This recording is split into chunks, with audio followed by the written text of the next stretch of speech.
human self presents to me many challenges that burden me.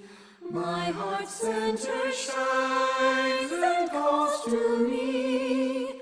This is who I choose to be. Sometimes lessons.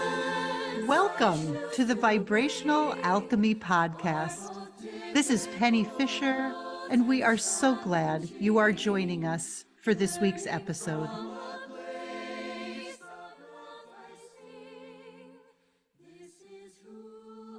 Hey, everybody. How's it going out there in your world? I hope it's going well and with ease and balance and grace. Can't believe we are at episode 21 already. How did that happen? But here we are.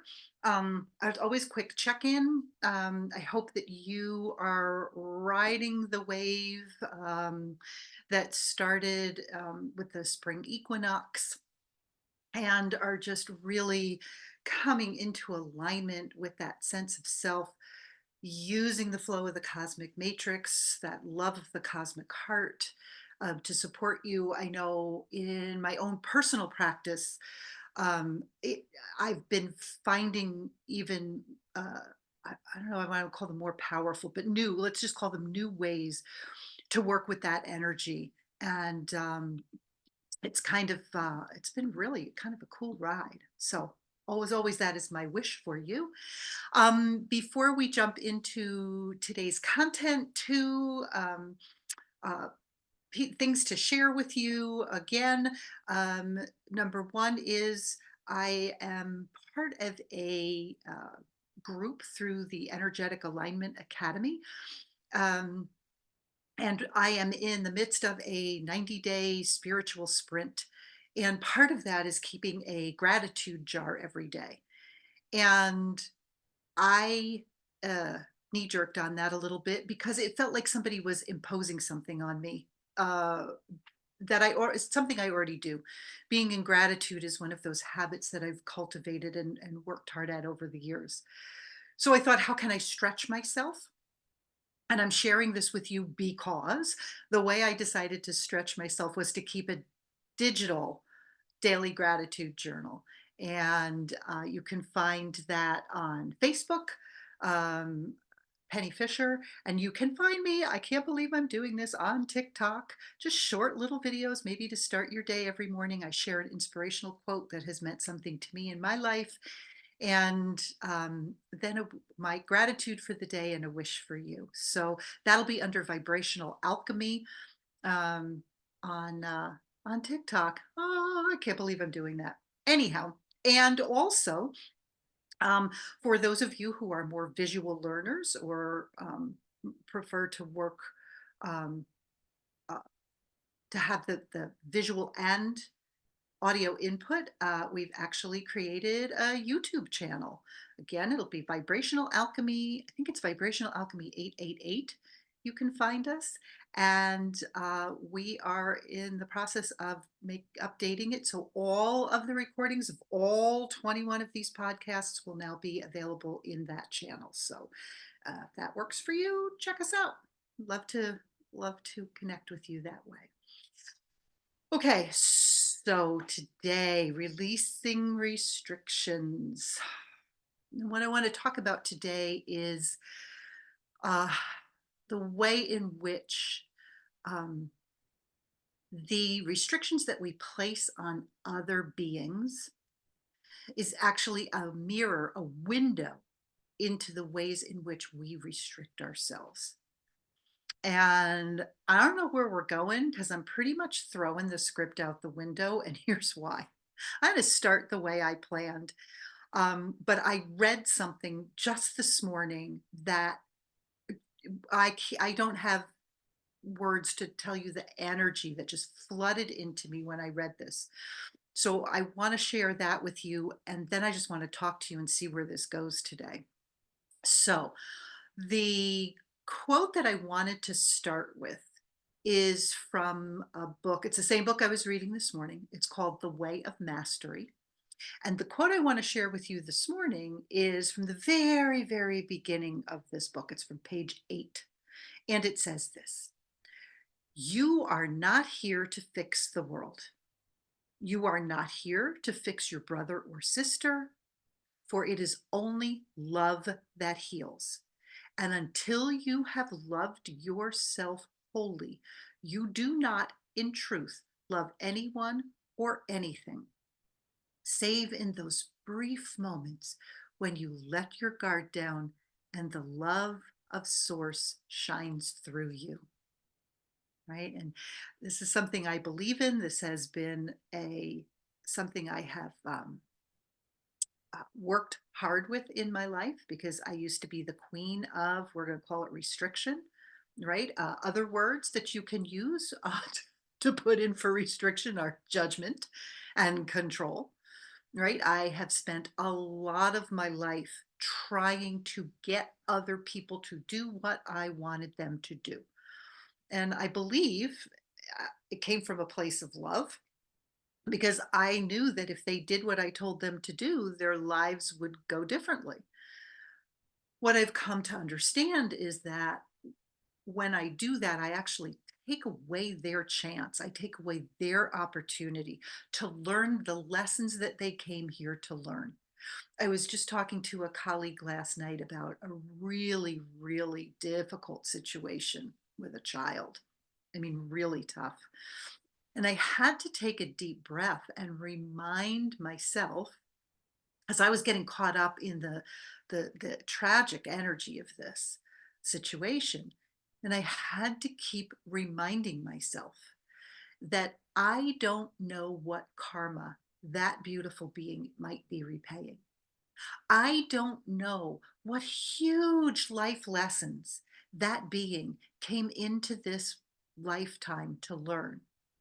I don't know what soul contracts that beautiful being made with other people who came into this as part of a soul family, into this lifetime as part of a soul family. What those contracts were and what part this being agreed to play, right? Doesn't mean we don't take action. It doesn't mean we don't stand in our power and say, no, this is wrong. But we don't try to fix. We don't try to change. We shine love, love, love. And that's the second quote. This is the one that blew me out of the water this morning. Let me grab the book. Um, this is now way on in the book. I've been working through this book for a long time now. And this is on page 318 for those of us who like to look. And this is just my edition, and this is what it says. This is what I had the privilege of reading this morning. There can be no greater joy than to arrive in each moment with nothing to be acquired, nothing to be accomplished, and nothing to be resisted.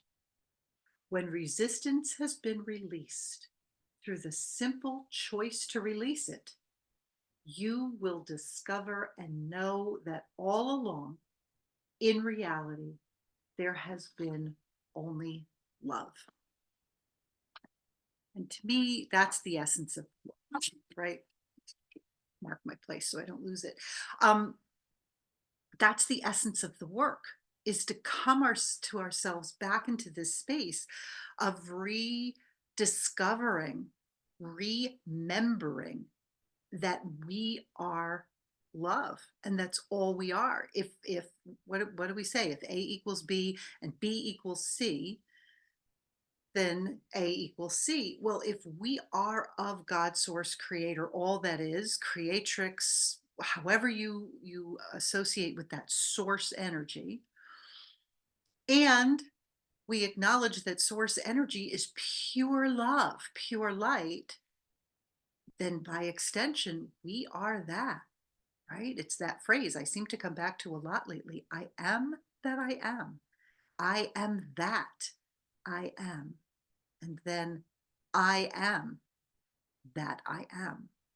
Right? So the more we do the work of remembering who we are in that space, the easier it becomes to flow through the difficult places in our lives, right? And there are 100% amazing books, amazing teachers, amazing workshops out there that all talk about the power that we have to manifest when we are in a high vibrational reality ourselves, right?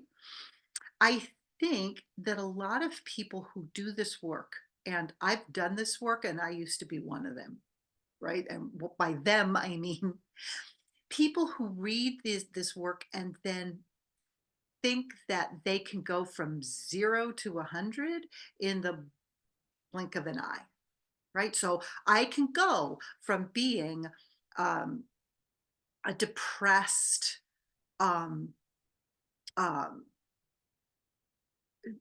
just angry, judgmental human being to being in a space of high vibration and love and light, right? And it's not it's not part of the way that the universe works, right? It's just not how energy works. We have to make our way. We have to climb up this ladder.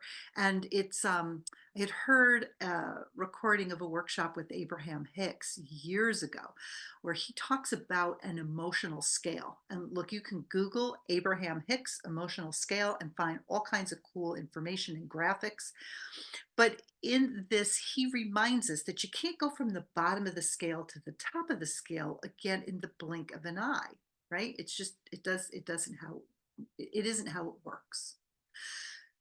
What we need to do first is acknowledge and honor where we are. We need to acknowledge when we're angry. We need to acknowledge when we're hurt. We need to acknowledge when we're feeling grief. And I think that this is something that a lot of us who are spiritual seekers um, misinterpret on our journey. We think that we're supposed to be all love and light, right? And while that is ultimately the truth, the other side of that coin is that we're having a human experience. And part of that human experience are all these heavy emotions that keep us in that illusion of separation from source, that keep the veil pulled down so we don't see who we really are. But we have to know what those emotions are that are attached to the human experience in order to be able to make our way up that ladder, that emotional scale, right? So we might go from full on depression to rage, right? Abraham Hicks says that rage is actually a move up on the scale. We might go from rage to disappointment. We might go from disappointment to frustration, and then maybe we go to hopefulness, and then maybe we make our way up to eagerness, or and then maybe to passion, and eventually we make our way all the way up the scale, all the way up the ladder. um, and I think, at least for me, one of the hardest things about this is figuring out where I really am on the scale and then having the courage to acknowledge it and to let myself feel it.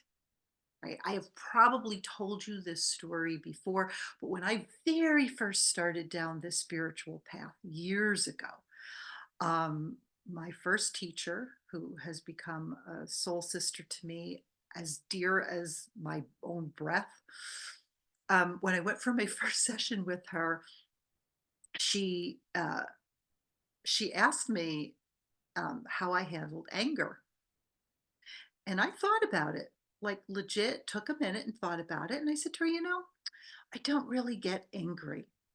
I said, I find anger to be a pretty useless emotion, doesn't solve anything, hurts people around me. I pretty much don't get angry.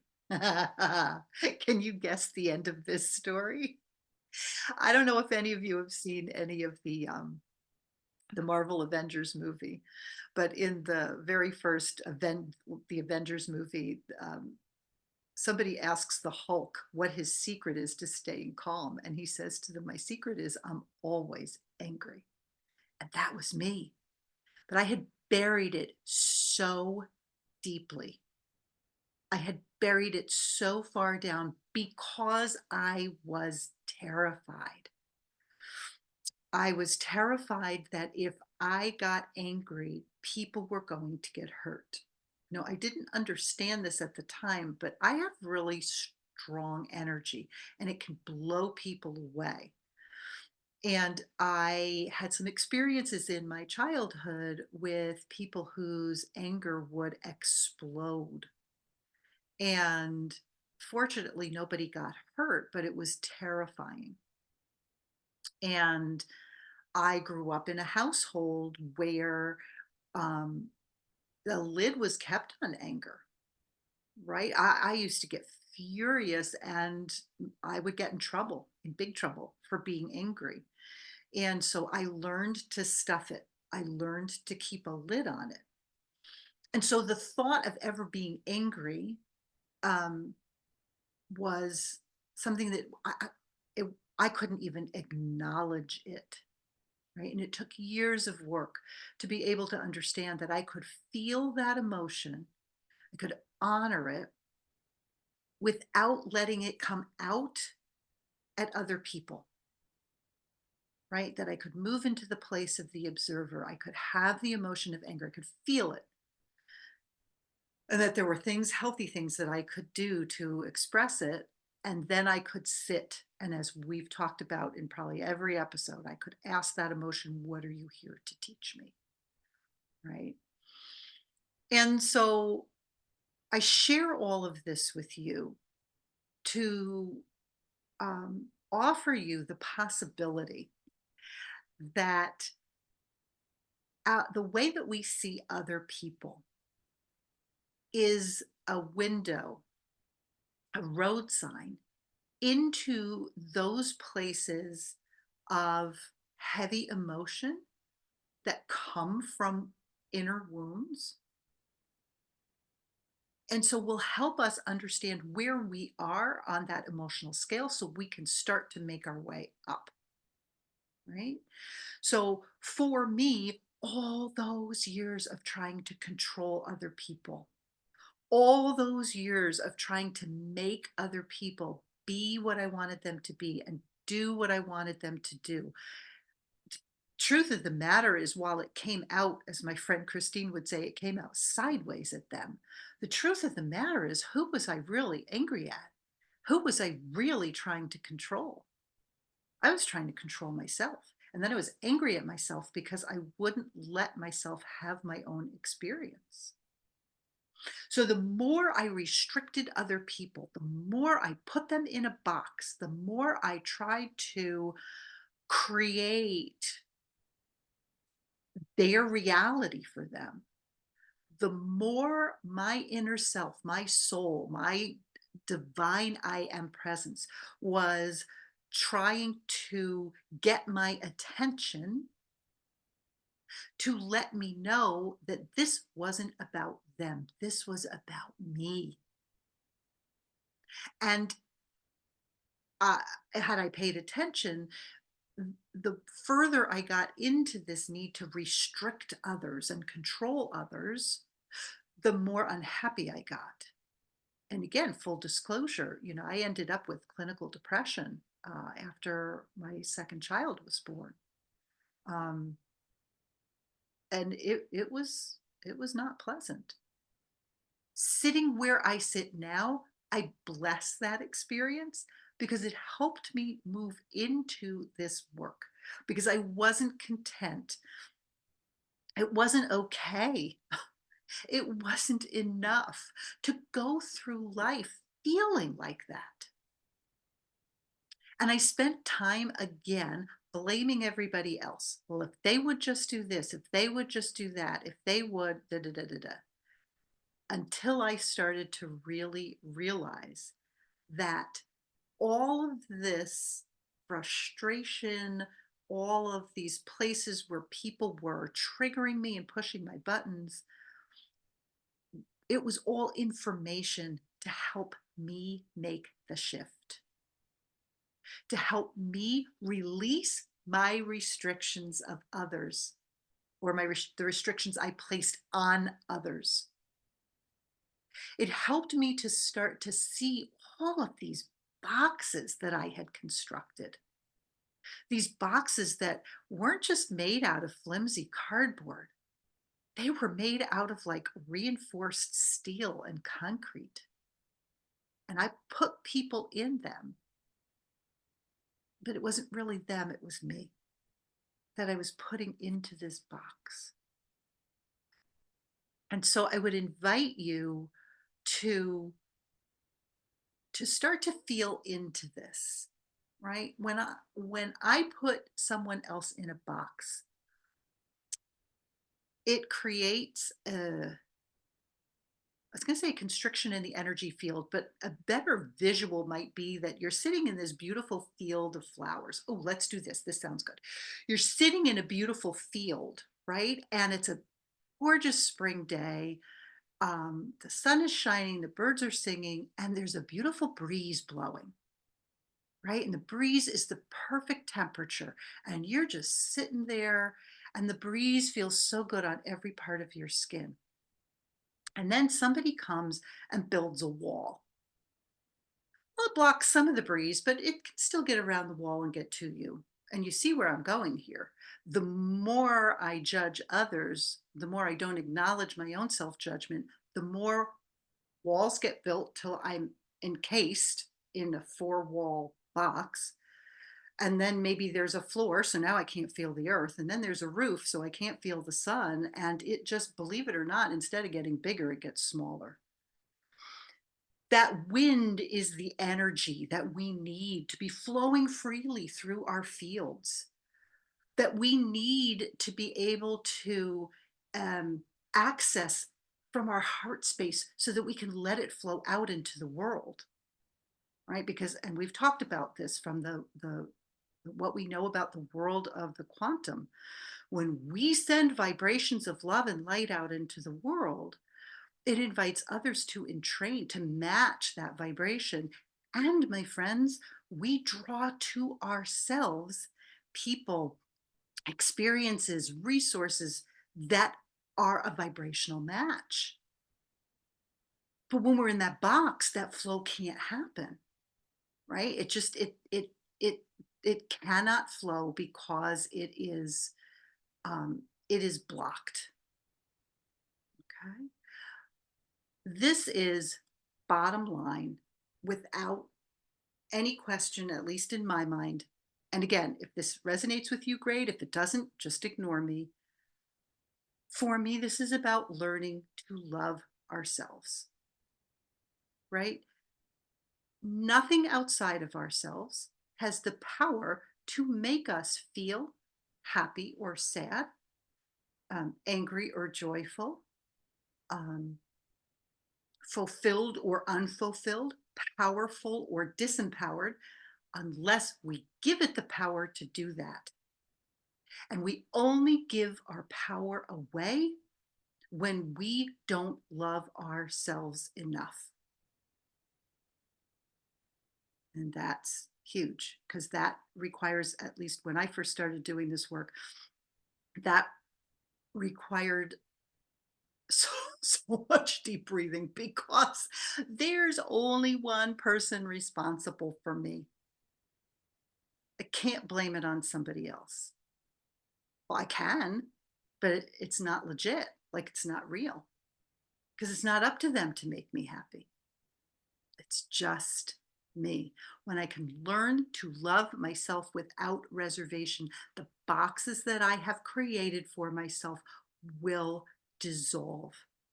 The restrictions that I thought I was, well, I was legitimately sending them out to others, but then they came back to me, that all goes away.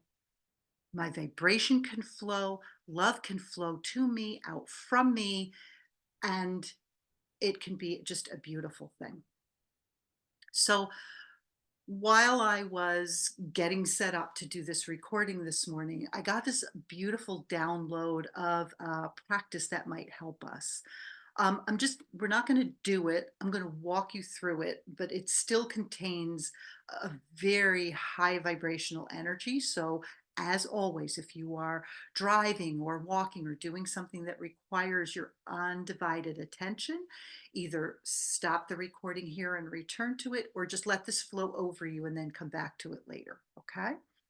So, as always, we start with breath, drop into your heart space, give yourself a minute to settle there, right? Drop your grounding cords in, connect with the breath. Whew, yeah, I can feel it all flowing out of me even right now. I got all ramped up thinking about the, what do I want to say? It's not who I used to be, the way I forgot who I am, right? Okay, so you slip into the heart space. And when you're really resting there, you're really anchored in, you feel that lovely, um, loving energy of your heart chamber. Bring to mind something that, as my friend Erin says, stirs your cheese, right? It might be a person, it might be an experience, but it's a place where you have um, tried to restrict someone else. You've tried to put someone else or something else in a box. Okay. Probably family is a good place to start. At least for me, it always is. Okay. All right. So as you sit in this box, again, like they just showed me, probably part of the same work, notice that you are sitting in a box and it is made of brick. Brick, reinforced steel, concrete, something solid. And start to tune into that material. And what you're going to notice is that that material is made out of the vibration of your judgment, your frustration, your anger, your woundedness. So there's no judgment here. It just is what it is, right? Stay in the observer. You've built this wall, my darlings, to keep yourself safe and to keep yourself separate from source, because if source could see me like this, ooh, I'd be in trouble. That source couldn't love me anymore because I'm not good enough. Okay. All right. And then what I want you to do is to place one hand on your heart and one hand on the wall of the box. And remember, you're sitting in your heart space, but you can certainly put your hand out.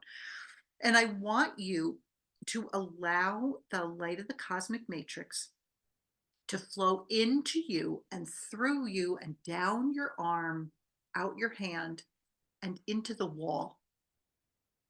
So now you are lighting up with the flow of unconditional love, with the light of source energy. And what I think you'll notice as you do this is that the wall will actually start to dissolve until it's pure light. I say this to you with every practice I share. This could take one time of sitting and doing this. This could take a week, it could take longer. Just trust what's happening. Your wall might dissolve instantly, your wall might break down little by little. I don't know. You might work with all four walls, it might flow through the walls. You play with this. Okay? And the key here is that when the walls finally dissolve into pure light, notice that it's the light that has come from you. So you are light. The walls are no longer anything but light, and the two of you merge. And what you've done here, my friends, is you have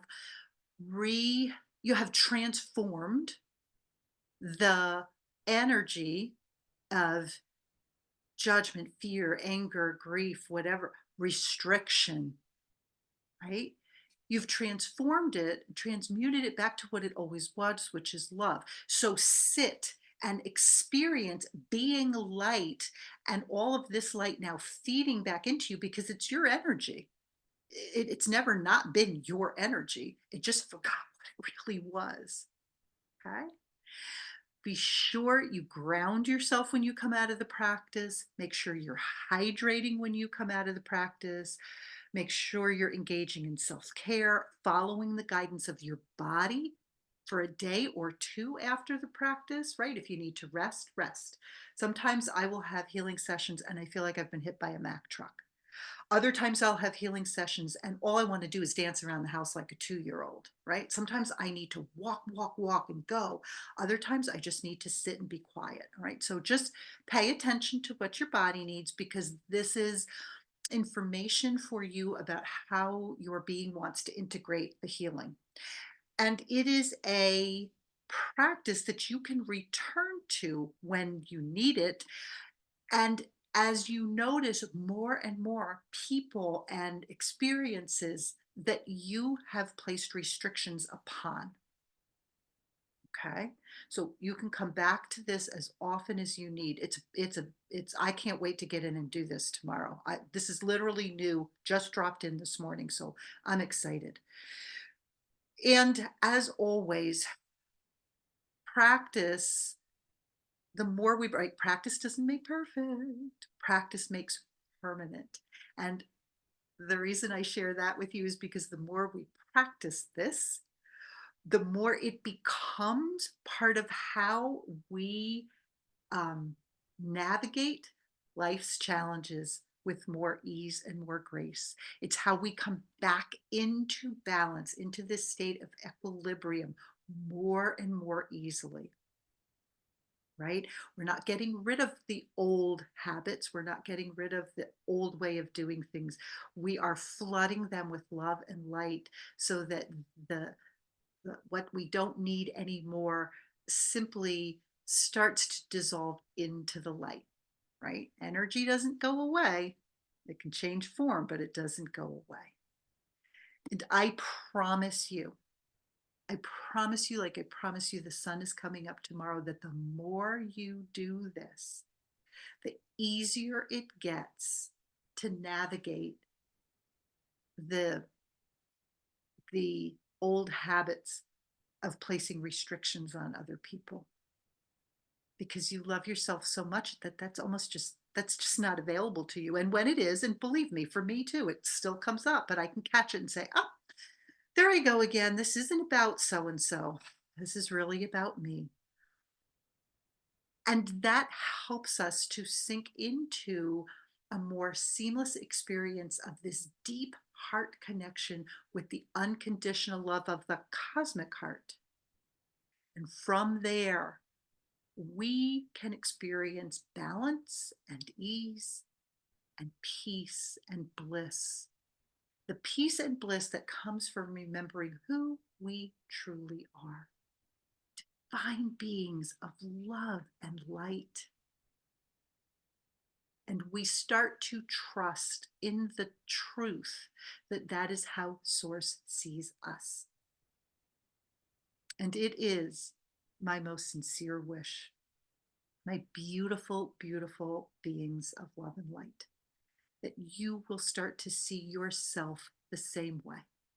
Perfect, divine beings of unconditional love and the brilliant light of Source energy. I am, as always, so grateful to each and every one of you for joining me. I am Penny Starhart. This has been the Vibrational Alchemy Podcast. And until we are together again next week, please remember, you are loved and you are loved. This is who I choose to be. This is who I choose to be.